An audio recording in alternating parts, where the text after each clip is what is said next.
اور اسی کے ساتھ راز کی حفاظت، یہ ایک بہت بڑی چیز ہے۔ اللہ تعالیٰ قرآن کریم میں فرماتے ہیں وَأَوْفُوا بِالْعَهْدِ إِنَّ الْعَهْدَ كَانَ مَسْئُولًا۔ فرمایا اگر تم سے عہد لیا گیا کہ دیکھو یہ میرا راز ہے، کسی کو نہ کہنا، تو تمہیں چاہیے کہ اس کا لحاظ کرو، اس کو بیان نہ کرو، قیامت میں تم سے اس سے متعلق سوال ہوگا، پوچھا جائے گا۔ روایت میں ہے عن عبداللہ عن ابی سعید الخدری رضی اللہ تعالیٰ عنہ قال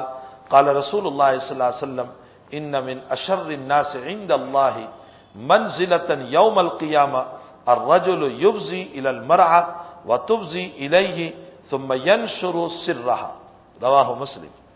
فرمایا اللہ کے نزدیک بدترین لوگ وہ ہیں قیامت کے دن، ان من اشر الناس عند اللہ منزلۃ یوم القیامہ، اللہ کے نزدیک قیامت کے دن بدترین لوگ وہ ہیں کہ جس میں مرد نے اپنی بیوی سے رات میں ملاقات کی، مجامعات کی، اور بیوی نے اپنے مرد سے، اور اس کے اندر مجامعات میں محبت کی باتیں اور اس طرح کا مسئلہ، ثم ینشر سرها، اور پھر صبح میں اپنی بیوی کے اندر کے رازوں کو لوگوں کے سامنے بیان کر رہا ہے، یا بیوی اپنی سہیلیوں کے سامنے، لوگوں کے سامنے رات کے مسئلے کو بیان کر رہی ہے۔ اللہ کے نزدیک ایسے اندر کے اپنے مسئلے کو کھولنے والے، لوگوں کے سامنے کھولنے والے بدترین قسم کے لوگ ہیں۔ وہ وفاداری کہاں رہی جب تم نے اپنی بیوی کے ساتھ اندرونی مسائل کو عوام کے، بلکہ ایک جگہ پر نبی اکرم صلی اللہ علیہ وسلم نے اور ایک بات فرمائی جو اس سے اشارہ مل رہا ہے، فرمایا کوئی عورت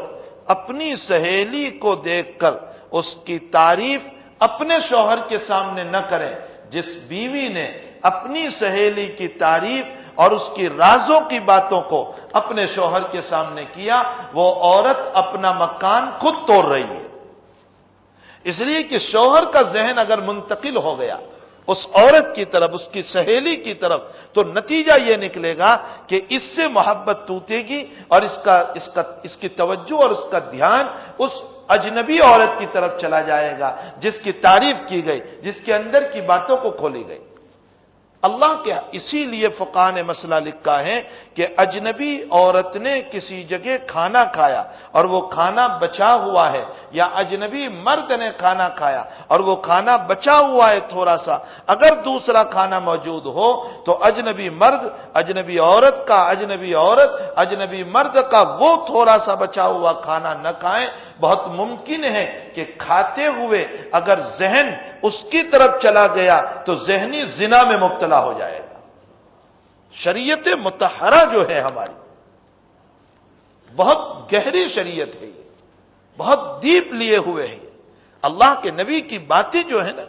وہ اتنی دقیق اور گہری باتیں کہ اگر انسان ان باتوں کو سمجھ لے تو اس کی زندگی بن جائے گی۔